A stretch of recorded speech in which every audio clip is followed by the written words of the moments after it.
Baik, Assalamualaikum warahmatullahi wabarakatuh. Perkenalkan, saya Najwa Safira Hawasya Putri dan teman saya, Yahya Abdul Zaki.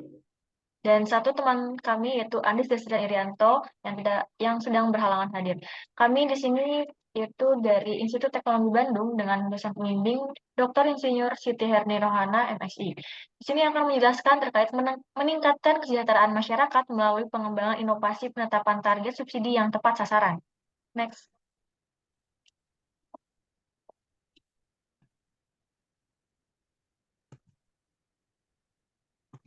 Baik, masuk ke latar belakang, yaitu kesejahteraan masyarakat adalah salah satu tujuan utama dari pembangunan nasional yang harus diwujudkan oleh pemerintah.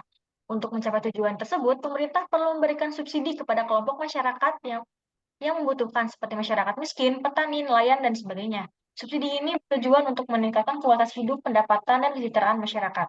Namun, pada pelaksanaannya, seringkali tidak tepat sasaran, sehingga menyebabkan pemborosan anggaran, inefisiensi, dan ketimpangan. Hal ini disebabkan oleh kurangnya data yang valid dan akurat tentang penerima subsidi, serta rendahnya koordinasi dan pengawasan dari pemerintah. Oleh karena itu, penelitian ini mengusulkan suatu inovasi dalam penetapan target subsidi yang tepat sasaran dengan menggunakan data terintegrasi seperti IKTP, kartu keluarga, dan sejenisnya.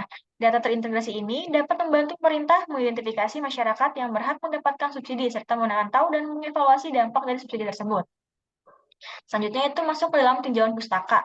Kami meninjau dari tiga, yaitu kesejahteraan, subsidi, dan hierarki Maslow. Untuk kesejahteraan di sini yaitu konsep yang mencakup kepuasan individu secara keseluruhan, baik dari aspek sosial, materi, maupun spiritual. Untuk subsidi di sini yaitu subsidi adalah bantuan yang memberikan oleh pemerintah kepada individu, kelompok, atau industri untuk mencapai tujuan tertentu. Dapat dibentuk langsung seperti uang tunai kepada pengusaha kecil ataupun tidak langsung, seperti penurunan harga barang dan jasa. Untuk hierarki Maslow ini yaitu dikembangkan oleh psikologi Abraham Maslow, menggambarkan bahwa kebutuhan manusia terorganisir dalam suatu hierarki dari kebutuhan dasar atau fisiologis hingga kebutuhan tingkat tinggi seperti penghargaan dan aktualisasi diri.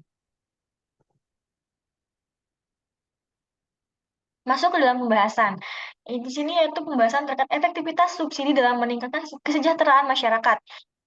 Dilihat dari tujuan subsidi sendiri yaitu memberikan keringanan harga bagi masyarakat dan mensejahterakan masyarakat, menutupi kerugian sebuah pihak perusahaan, menjaga kestabilan harga bahan pokok yang diproduksi.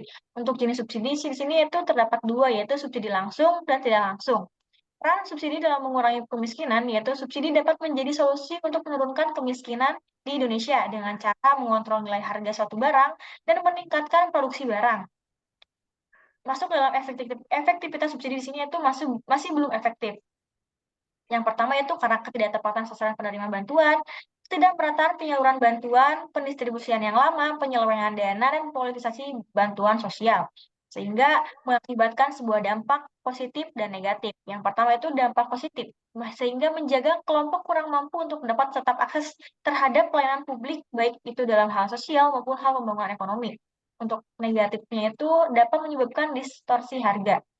Sehingga penyalahgunaan subsidi ini banyak dilakukan, yaitu bantuan subsidi dalam masyarakat, dampaknya menyebabkan subsidi yang tidak merata ke dalam masyarakat.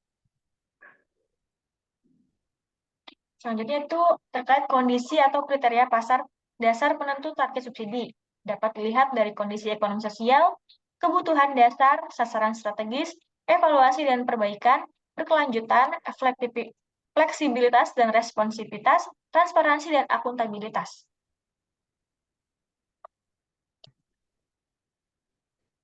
Oke. Untuk pembahasan selanjutnya ada identifikasi prioritas kondisi atau kriteria, di mana kita membuat suatu tabel matrix prioritas kriteria dengan range scoring antara 1 dengan 10 dengan dua tipe penilaian yaitu bobot dan juga kinerja, di mana bobot menilai seberapa berat kriteria tersebut akan berpengaruh dan kinerja sebagai semungkin apa satu kriteria dapat dilaksanakan. Dan hasilnya adalah pengkalian antara bobot dan kinerja. Untuk hasilnya bisa di tabel ya, ada yang pertama kondisi ekonomi dan sosial dengan bobot 9 dan kinerja 8 menghasilkan hasil 72. Hal ini menunjukkan bahwa pemahaman yang mendalam tentang kondisi ekonomi dan sosial penerima itu menjadi kunci dalam keberhasilan kebijakan subsidi. Kemudian ada kebutuhan pasar dengan bobot 8 dengan kinerja 7 dengan hasil akhir 56. Ini membuktikan bahwa kebutuhan pasar itu tetap menjadi faktor penting dalam penentuan target subsidi. Kemudian terdapat sasaran strategis dengan bobot 7, dengan kinerja 9, dengan hasil akhir 63. Ini eh, seperti sektor energi, pertanian, dan pendidikan yang punya dampak besar terhadap perekonomian sehingga menjadi kriteria yang penting. Kemudian ada responsibilitas dan fleksibilitas dan responsivitas dengan berat 8 dan kinerja 8, dengan transparansi dan akuntabilitas dengan berat 9 dan kinerja 7, dan evaluasi dan perbaikan berkelanjutan dengan berat 8 dan kinerja 8. Sehingga kita dapati bahwa yang paling berpengaruh dalam kondisi kriteria subsidi ini adalah kondisi ekonomi dan sosial. Meskipun demikian, tidak menutup bahwa kriteria lain juga tidak penting untuk terus ditinjau untuk mendapatkan target subsidi yang tepat sasaran. Kemudian untuk inovasi penentuan target subsidi tepat sasaran ada 3 tahap yang kita sarankan. Yang pertama ada integrasi data, menerima manfaat. Di sini kita menyarankan untuk membangun suatu bank data yang terintegrasi, yang mana mudah diakses dan mudah diverifikasi, dan juga berisikan variabel-variabel yang dapat digunakan untuk menentukan target subsidi, termasuk dalamnya informasi ketenagakerjaan dan juga pemilikan aset dari para calon penerima subsidi. Kemudian yang kedua ada penerapan kriteria target subsidi menggunakan metode scoring yang sebelumnya kita pernah contohkan tadi di slide sebelumnya, di mana dengan scoring tersebut pemangku kebijakan dapat memahami kriteria-kriteria mana yang mungkin dapat dampak signifikan dalam menentukan target subsidi. Yang terakhir itu ada mekanisme penggunaan subsidi.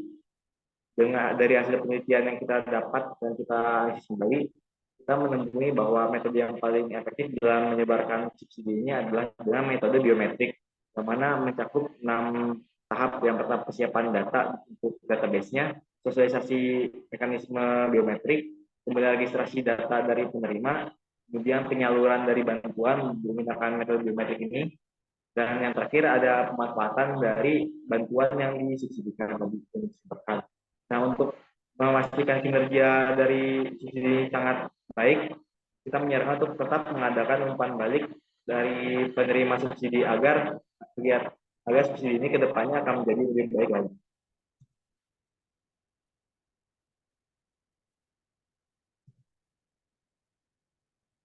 Nah, kemudian kesimpulan dari penelitian kami adalah efektivitas subsidi dapat diukur melalui indikator, yaitu pendapatan, konsumsi, kesehatan, pendidikan, dan kebutuhan dasar. Efektivitas subsidi juga memiliki potensi untuk besar untuk meningkatkan kesejahteraan masyarakat. Adapun tantangan dari subsidi ini adalah ketepatan sasaran, ketidakmerataan dari bagiannya, ada kemungkinan penyelewengan dana, dan juga ada kemungkinan untuk politisasi dari bantuan yang diberikan. Adapun rancangan inovatif kebijakan atau strategi yang dapat diimplementasikan untuk memastikan bahwa program subsidi menjadi lebih tepat sasaran, efektif, dan merata adalah penggunaan teknologi biometrik wajah untuk transaksi pembelian energi alternatif. Teknologi ini dapat memanfaatkan data terintegrasi untuk menentukan penerima subsidi, menyalurkan subsidi secara langsung dan transparan, serta mengukur dampak dari subsidi tadi. Teknologi ini juga dapat mengatasi hambatan seperti kurangnya koordinasi, keterlambatan pengeluaran data, miskomunikasi, dan juga penyalahgunaan subsidi.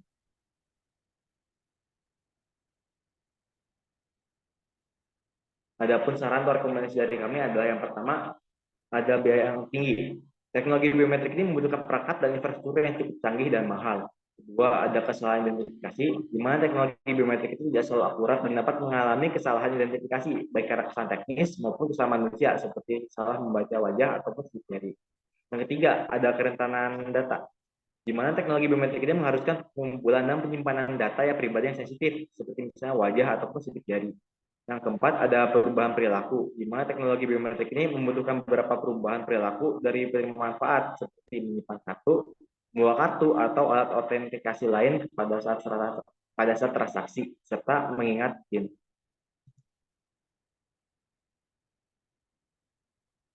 Mungkin sekian dari kami, berikut data pustaka yang kami gunakan dalam penelitian kami.